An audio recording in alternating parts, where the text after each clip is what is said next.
Hi everyone, welcome to Suburban Stone Age. So I thought I would do a little update on some of the things that's been happening this year that's different than all the other years past.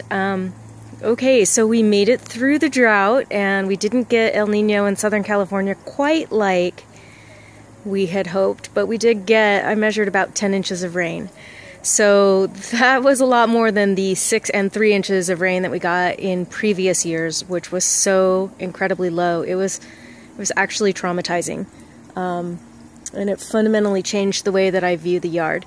So this year, now that we had somewhat of a drought relief, and last year we spent the whole entire year being as absolutely conservative with water as we possibly could, I was able to find out what our baseline usage was for a family of 4 when being really, really conservative. So that was good.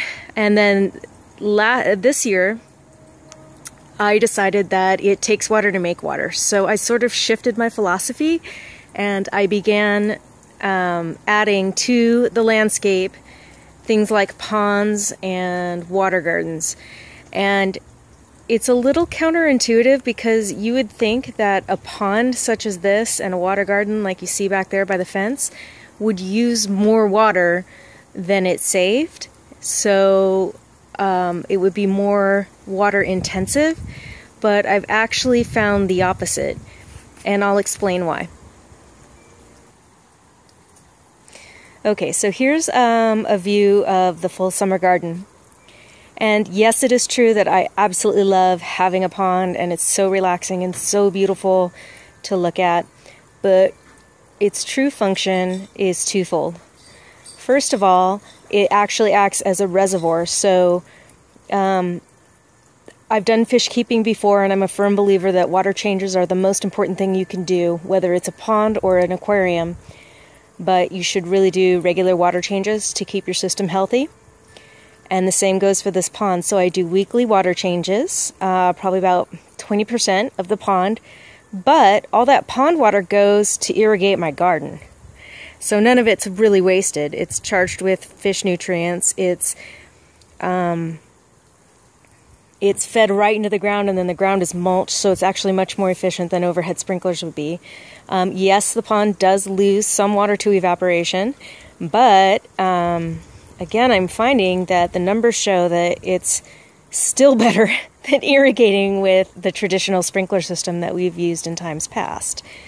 So it's working really well. Plus, you get all the added bonus of additional habitat. I have wildlife everywhere. I don't know if you can see it, but there's a dragonfly perched on the reed right there. Birds bathe. I have fish in here. I have tadpoles in here. I have 3 species of fish. I have crayfish, snails. So all this, and bees come and drink from the water.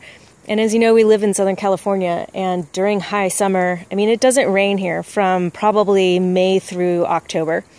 So having water available for wildlife that's clean, it's not polluted, that's a huge advantage, and it's an animal magnet. So I also really enjoy that aspect where I'm able to provide habitat for wildlife. All right, so there's another advantage on the way. Hang on just a sec, we'll go right over to the stock pond experiments that I've been doing. Stand by. Okay, so as I've been testing and developing the sort of takes water to make water theory, I've come across stock tank ponds. This is a 150-gallon stock tank. It's all run by solar-powered pumps. As you can see, those little sprinklers there are solar-powered discs. Again, it provides habitat, and also actually both and every pond in this landscape acts as earthquake water. So if there's ever an emergency, we have camp filters. We have ways of sterilizing and filtering water to make it safe to drink, just like you would if you were out camping. But we have, almost 1,000 gallons available to us at any time for drinking water in case of an extreme emergency. So it's nice to just have water ready to go on hand. But back to the pond. What I've been experimenting with, I call it plant IVs. So see that little line right there? That air line is like 1/4-inch aquarium airline tubing, and it's going over to let's see, there at the end, that little wet spot, there's a knot tied into the end of it, and it's basically on a siphon, and it's just dripping. It's on a drip line.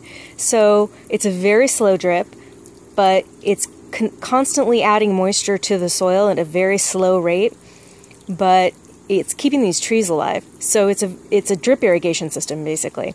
And with a tank this large, I've let it go now for a full week, and there's 2 trees, both cherry trees on either side, which were really having a hard time.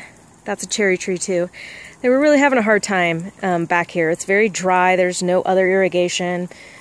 It was really hot.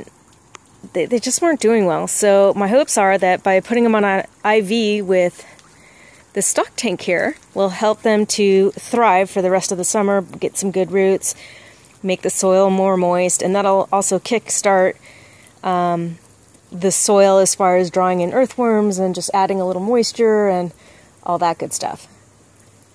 So in this pond, I have mosquito fish. Again, I have the reeds, the hyacinth. There's horsetail, which I use for scouring. I've actually been experimenting with it for sandpaper and etc., etc. Lotus. So it's a good little ecosystem, and I really, really enjoy it. And birds are attracted to the sprinkling sound of water, and I find it soothing. And again, my idea is that every tank is going to be a sponsor for its zone. So the tank is here to irrigate its zone and to bring health to its zone.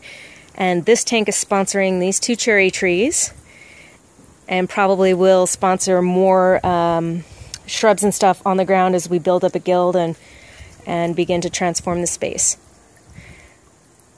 One more second and I'll show you one other little IV we started. So this is another stock tank that I've done. This is 70 gallons, and again, it's solar powered, and again, I just started that today, that IV down to these macadamia nut trees. I don't know if they're going to make it, but we're sure going to try. And then underneath them, so once they get thoroughly moistened, I'll probably put the dripper right direct to the ground, because underneath that is a thornless blackberry, which I just transplanted this morning. So I think that's going to do way better from where it was.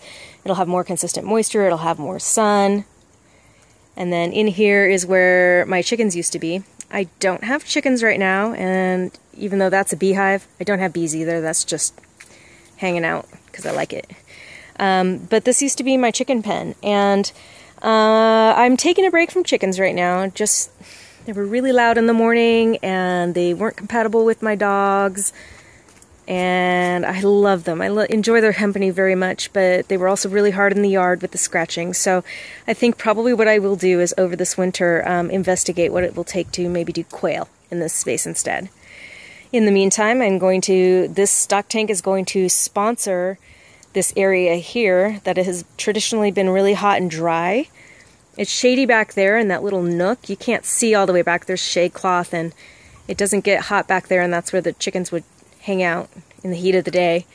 But I'd like to have plants and vines and even more stuff grow here and make it even more hospitable, and see if I can get a chain reaction going where the water, helps the plants grow, the plants will shade the soil will cool down so more things can grow and it stays more moist for longer, etc., etc., and see if we can kind of bootstrap our way up to a better little microclimate. All right, so that's one of the little projects we got going on. More to come. Thanks for watching. Subscribe if you'd like to see more, and we'll see you soon.